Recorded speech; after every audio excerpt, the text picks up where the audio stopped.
Welcome to today's episode of the EdexLive podcast by the New Indian Express. We're thrilled to have Rahul Subramaniam, the co-founder and managing director of Athena Education. Founded in 2014 by Rahul and his Princeton alumnus, Poshak Agarwal, with over 4,000 student acceptances to elite institutions like Princeton, MIT, Oxford, and Cambridge. Rahul's vision extends beyond admissions. He aims to nurture future leaders equipped with 21st century skills and a strong sense of purpose. Welcome, Rahul. We are so thrilled to have you on the podcast today. Thank you so much, Saundarya. So, senior education was born out of your experiences at Princeton and a desire to make a meaningful impact closer to home here in India. So, could you share the story behind its inception? Well, it didn't start that way. It started with Poshak and me wondering, what are we going to do with our lives after college? And we blew all our savings and we traveled to a bunch of countries. We went to Brazil, Turkey, China, India. So this was in 2013. My parents had immigrated from India to the US, and I'd come a couple of times over the summers, but I never really experienced India. And when I came in 2013, there was so much energy here. And I think Poshak felt that too. I went back to my parents in California and I said, I'm moving to India. They were not at all happy. They were like, we gave up everything. We came to the US. We live in Silicon Valley. Every Indian in the world wants to move here. You are crazy. Please get an MBA like a good Indian bacha. At that time, we weren't certain what we were going to do, but we knew that we wanted to do something entrepreneurial in India. While we figured that out, we were like, okay, what can we do that requires zero upfront capital cost? Oh, we can mentor kids by going to people's homes or meeting in cafes. Then someone sat us down with one of our mentors and said, hey, nobody's doing this in a professional, process driven, personalized manner. Why are you looking for random entrepreneurial ventures? You've got something here. This is something people are paying you for. Why don't you put some structure around it? So never thought it would get as big as it is now, but just year on year, I think more people came in. The inception isn't as romantic as, oh my God, we had a vision for where this would go in 10 years. I think we stumbled upon it, but every couple of years, our ambitions would skyrocket. So, talking about becoming the best versions of ourselves, what does that journey look like in Athena, helping students become their best versions of themselves? How do you ensure that someone grows to their full potential? I think in this day and age, the example I love to give is Miss Dolly Jan. And every Athena mom knows who Miss Dolly Jan is. She is a world renowned sari draper. Now imagine the conversations Miss Dolly Jan had with her parents, like, Mummy, I want to be a sari draper. I don't think that went well, right? But she is a celebrity now. So, what that demonstrates is you can take a virtually any activity, and if you do it sincerely and you keep striving to level up, you pursue excellence, even perfection. Now, you can't do something in a sloppy way. You can't do something, you can't just go through the motions. But if you truly pursue excellence and perfection in sari draping, in computer science, in economics, in history, philosophy, literature, it can be anything. You will have a great life. And I think that's increasingly what we want for every Athena student. We want them to have amazing lives. And college is a springboard to that. But if you look at elite universities, they want students who have a vision for themselves and the world. The vision can't be, I want to get into Stanford.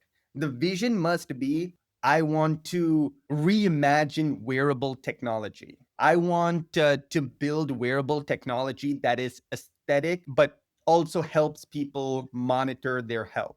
To become the best version of yourself, you need to have a vision for what your ideal life looks like. One question I love to ask young people is, they're normally 15, 16 when they come here, sometimes younger, and I ask them, imagine your ideal life at the age of 30 and describe that to me in minute detail. Like, where are you living? What are you doing? Who are you doing that with? They've never been asked that question before, but that really opens up their minds and gives us direction. So if they want to be a tech entrepreneur living in Silicon Valley, now we know the path to get there. If they want to be a fashion designer living in Milan, now we know the path to get there. One thing I love to do personally is think about, let's say a kid wants to be a filmmaker. I research what the best filmmakers throughout history, I'm talking Steven Spielberg, George Lucas, Tarantino, what were they doing when they were 15? And I think that is remarkably insightful. And I think that's how we need to mentor kids. So I think carving a niche space for yourself and understanding where you really stand with respect to what to pursue is a very important part of it. And I think student branding on top of it is a huge topic on those terms. So the concept of student branding is central to your methodology. How do you identify and nurture a student's unique strengths and interests? Got it. So I think we of course use psychometrics. That really helps, but you can't rely entirely on psychometrics. And by the way, whenever we do psychometrics, we tell families that psychometrics are like blood tests. It's a snapshot of where you are at this moment, but that doesn't mean that you can't improve along each of these parameters. That's a side point, but we use psychometrics, we use assignments, we use conversations, we ask questions like these. What does your ideal life look like? I love to ask parents, when is your child happiest? When do they come to life? When are they most excited? I think these questions reveal so much. So we do a deep dive. We psychoanalyze families from multiple angles. That's how we craft a brand. The concept of a student's brand is related to the concept of ikigai, which is this Japanese concept that roughly translates to reason for being. So your ikigai is the intersection of four circles. What are you good at? What do you love? What makes money? And what does the world need? So kids often think about what they're good at and parents often think about what makes money and what the world needs. And Ikigai is such a powerful concept and a useful concept because it synthesizes what students are looking for and what parents are looking for, and it gets them on the same table so they can figure out what the best path should be. So, for example, if a kid is really, really, really good at art, but the parents are like, you need to study computer science because it's going to be lucrative. Ikigai, the synthesis of those two extremes would be something like UI UX or animation or metaverse design. That's something technical and future proof to some extent. It'll be really lucrative. At the same time, it's artistic. So if a student has that interest, they can fulfill their creative proclivities as well. Because we don't negate anyone. I think it's very easy for some mentors to be like, yo, parents, you're outdated. What you say doesn't make sense. I think that's ridiculous. At the same time, dismissing the student is incorrect. All parties really care about a student's success. So how do we bring everyone to the table and get that alignment? The approach sometimes is probably trying to fulfill those boxes, but the journey of, fulfillment of goals is not always mellifluous. So, suppose a child wants to study art, the parents want them to do computers, but animation may or may not be the answer for a child. In those cases, like, how do you navigate someone's capabilities with what they're supposed to do? So there might be others, right? Animation is one way to synthesize art and science. Architecture might work. Product design might work. Pure tech might work. I mean, even if you're Apple really pioneered this, that technology should be beautifully designed. We believe that every student has an ikigai and we need to excavate that. So sometimes the obvious choice won't be it. It won't be animation. It might be architecture. It might be product design. And sometimes what we as Athena mentors need to do is expose students to these fields. They may not know what product design is. Okay, why don't you take this mini course, 4, 6, 8 hours? Let me show you what a day in the life of a product designer is. So sometimes those conversations, that exposure needs to happen. Moving on to capstone projects, they do play a significant role in your programs. So, could you share an example where a student's project made tangible impact? Once we identify the ikigai, we think about what is a really interesting project in this space. And that's what we call the capstone project. It's probably the most impressive project. So if a student wanted to do product design, we'd be like, okay, what's something that annoys you? Identify pain points or issues in your own community with yourself, with your family, with your friends, and how can you design some kind of product that's both functional and aesthetic? And with our students, we'd be like, okay, let's actually manufacture a bunch of units. Is there a way we can mass produce 10, 20, 50, 100 units? Can we sell it D2C? So you learn some business skills as well. So now I'm a product designer. I've made something and I've learned the basics of D2C, direct to consumer e-commerce as well. Now I'm starting to sound interesting to an Ivy League or other elite university. So, just shifting the focus to Ivy League schools, over the years, these schools have come to represent the pinnacle of academic success for many students and parents. But in today's world, where alternative education models, interdisciplinary learning, and even online platforms are gaining traction, so how important do you think Ivy League education really is? And has the quality and exclusivity of these institutions evolved with the times, or are we still buying into the legacy driven hype? That's a great question. And I'll be 100% honest here. I have seen a high concentration of very capable and aspirational young people at these universities. Networks are powerful, and your network can be your high school, can be your college, can be your first job, right? If you go on LinkedIn, people say ex Google or ex McKinsey all the time, right? So I think that's what a university provides, a network and inspiration. I log on to various social media channels and I see my buddy from down the hall in college who is running for US Congress or who is a chief executive at a Fortune 500 company. And what that does is it inspires me. It's like, oh my God, I need to reach to the next level as well. So there's the knowledge you gain, but that's increasingly becoming democratized. I can go on MIT's Open Courseware or some other platform or Coursera and learn all the information. But I think what is difficult to replicate are those network effects of a high concentration of capable, aspirational young people who stay in touch for life and inspire, motivate, and even drive each other to greater heights. So I think that would be the biggest takeaway. Thank you. So, what kind of support systems do Ivy League and other top universities offer students with learning disabilities or special needs? How do you work through that? We have a number of neurodivergent students who have done extremely well. By extremely well, I mean the most elite universities. So I think there is an acknowledgement. Well, maybe stepping back, right? Like 100 years ago, these universities were only white men, right? And then they gradually admitted people of color and then women and then people of different socioeconomic backgrounds. And now I think neurodivergence is kind of the next hurdle. So I think there's always an acknowledgement of how do we become more inclusive while maintaining high academic and excellence standards. So I think that's something to be proud of. What are the most impactful creative activities students should be engaging in today to build a strong profile for international universities? So, what is a brand? A brand is a differentiator. I will encourage everyone listening here to think in terms of anti stereotyping. What can I do that most people in my context are not doing? For example, maybe a lot of kids are doing robotics. Okay, I'm not saying you shouldn't do robotics, but in addition to doing robotics, can you work on a construction site to learn engineering?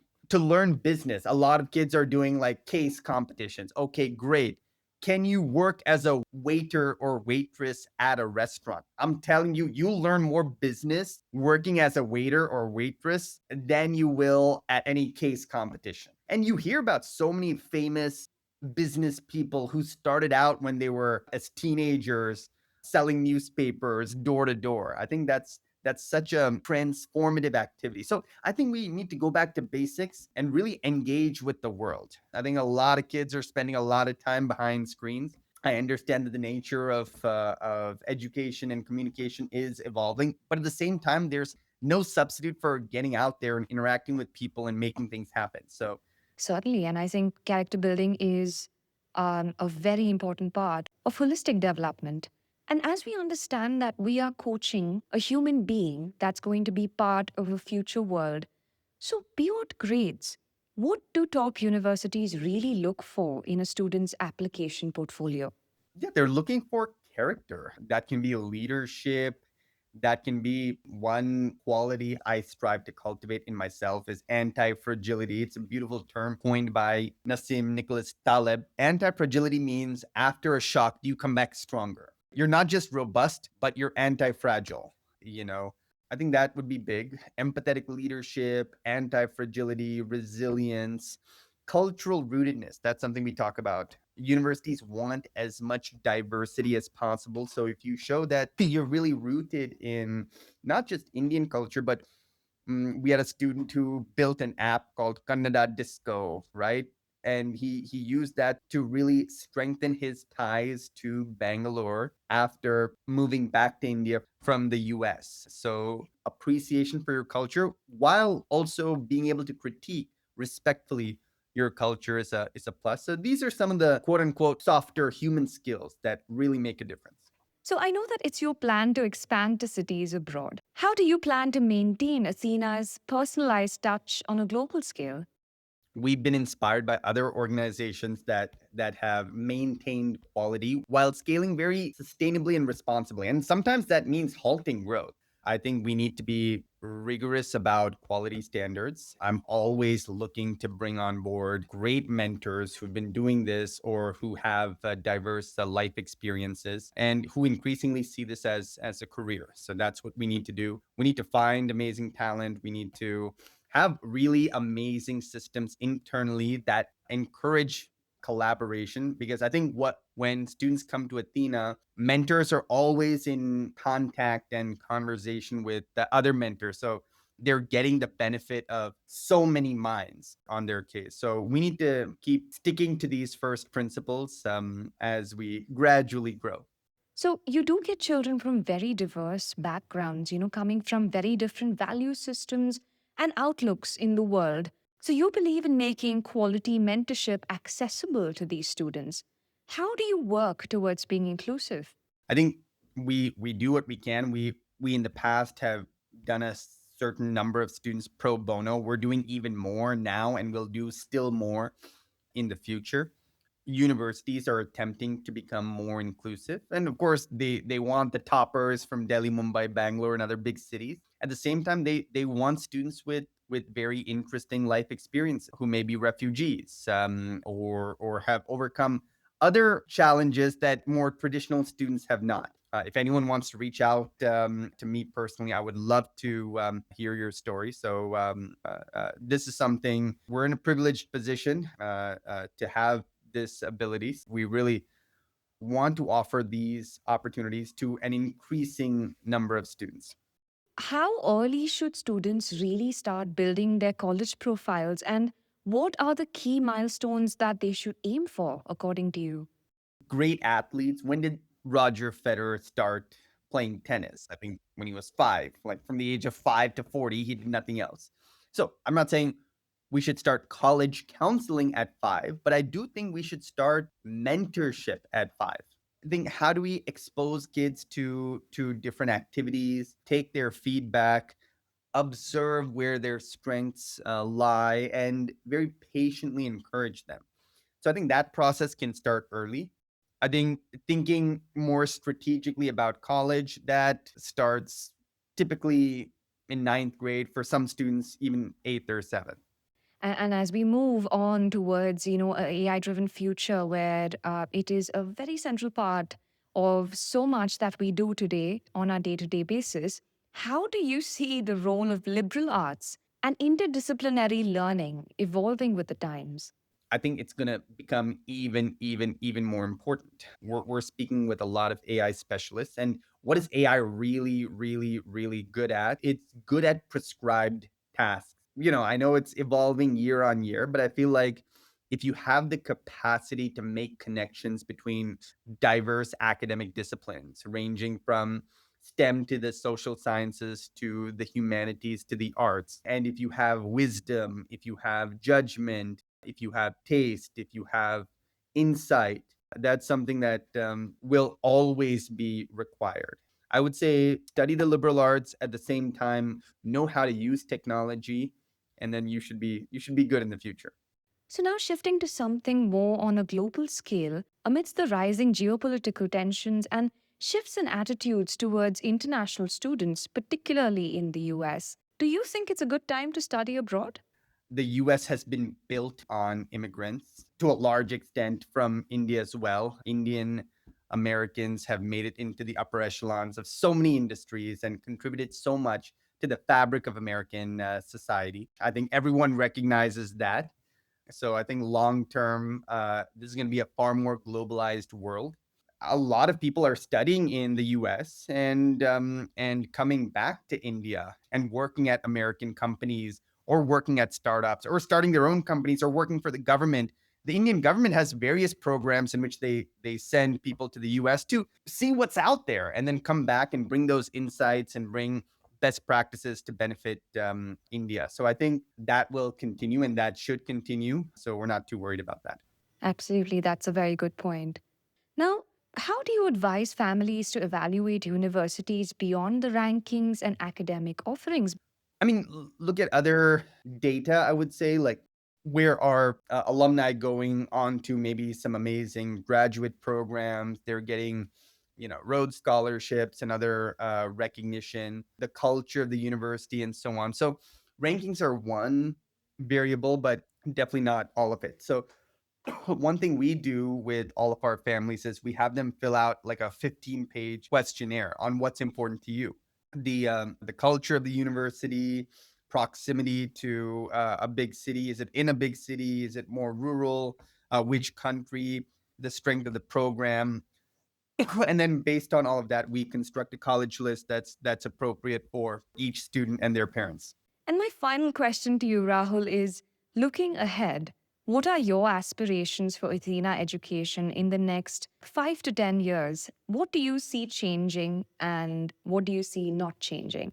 I see most things not changing. I think whatever happens in the world, there will be a need for personal mentorship. There will be a need to guide young people to discover who they are, what they want, their talents, passions, aspirations. It'll be more similar than different. We want to go deeper. I think we're going to do more of the life coaching, the transformative life coaching, in addition to the college counseling. I think that's the vision for Athena. Thank you so much, Rahul. It was such a pleasure speaking to you today. If there's one takeaway from today, it's that grades may open doors, but it's passion, purpose, and personal growth that truly shape a student's journey. Thanks for tuning in to the EdexLive podcast by the New Indian Express. Don't forget to share and join us next time as we continue exploring stories that shape education and beyond. Until then, stay curious and keep learning.